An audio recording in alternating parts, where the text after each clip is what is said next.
after the wealthy patriarch is murdered on the night of his 85th birthday party.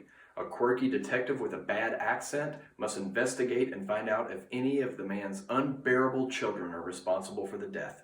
There aren't nearly as many classic whodunit movies as there are comedies and horror films. The biggest reason is probably because they're hard to write. You can't make the movie too easy to figure out or too hard to figure out, or it's going to turn people off. The story and the characters have to perfectly intertwine like a tight-knit fabric. If there are too many characters, it's too hard to follow. If there's not enough characters, it's too easy to figure out who did it. Finding that perfect balance has got to be difficult.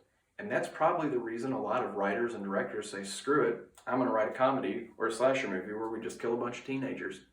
Also, the ending has to be satisfying and it has to make sense. And if you really want it to be successful, you have to make it rewarding to watch the movie over and over again. Make it to where there's clues you couldn't have seen the first time around, that on the second viewing you have that aha moment.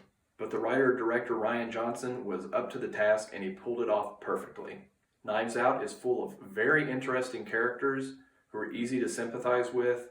They're fun to hate. There are unique set pieces. There are clues scattered everywhere, but you don't know it until you know it. And Knives Out is funny, but I wouldn't really call it a comedy. And while there is some social commentary on the wealthy and immigrants, I wouldn't really call it a movie that has a social cause.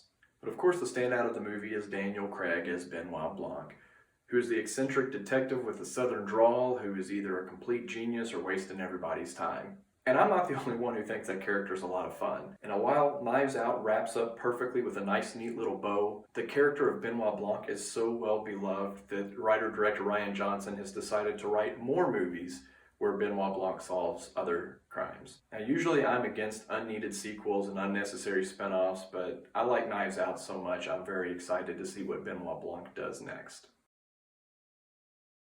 Ancient grandmothers, birthday parties, cool detectives, cool old houses, ensemble cast, slow car chases, trying not to puke, walls of knives.